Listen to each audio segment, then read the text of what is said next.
Almost 9 million Australians experience mental illness. Mental health is not a privilege. Mental health is a basic, fundamental human right. Acute wards are hellholes. People languish in emergency departments for over 24 hours before they get help for their mental health condition.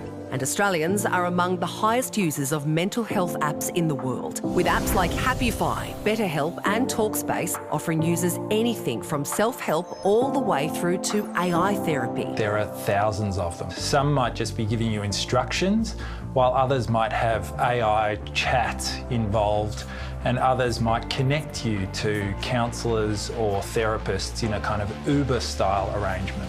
Increasing their appeal, celebrity endorsements from Justin Bieber, Harry Styles and Ariana Grande. Thrilled to be teaming up with BetterHelp again to give away up to 100,000 hours of therapy in honour of Mental Health Awareness Month.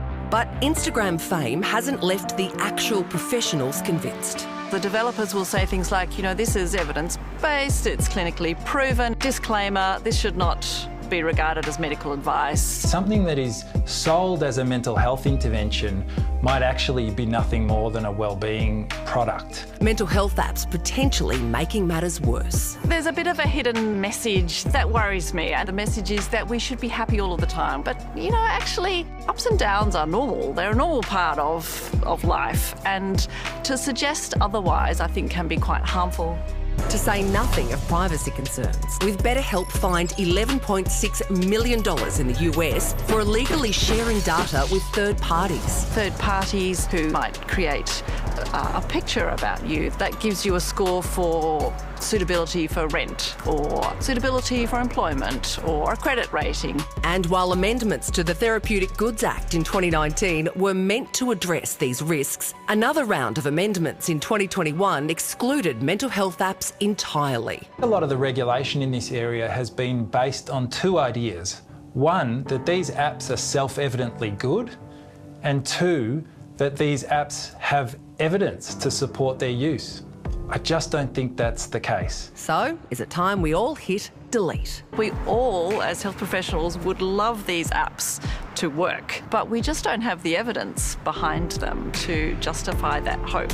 Obviously, you've got these celebrity endorsements, but the apps themselves are not connected to any expert help. And then the other element of this that becomes really dark is the harvesting of data, which we are very familiar with this in every other context, that our data gets collected by apps and then sold. But I want you to think about what that means, where the stuff they're collecting has to do with your mental health and potentially even your mood.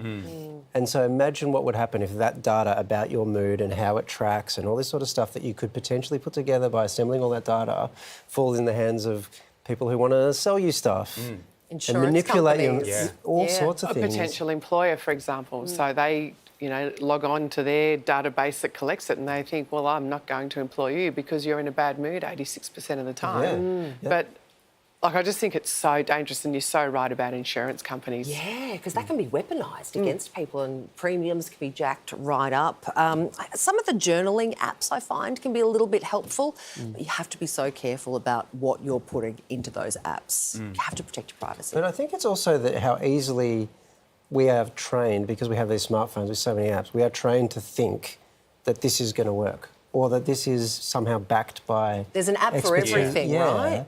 And why is it that we do that? So do you think we should look at these apps rather than saying, well, they're saying that they're mental health apps, they're going to help. Do we look at them and go, actually, who are you backed by? Are you just really taking advantage of the fact that there is a mental illness epidemic? A lot of these apps aren't backed by anyone who has any professional experience. Yeah, and you wouldn't accept that in any other area of health. No. It's a jungle out there digitally, isn't it?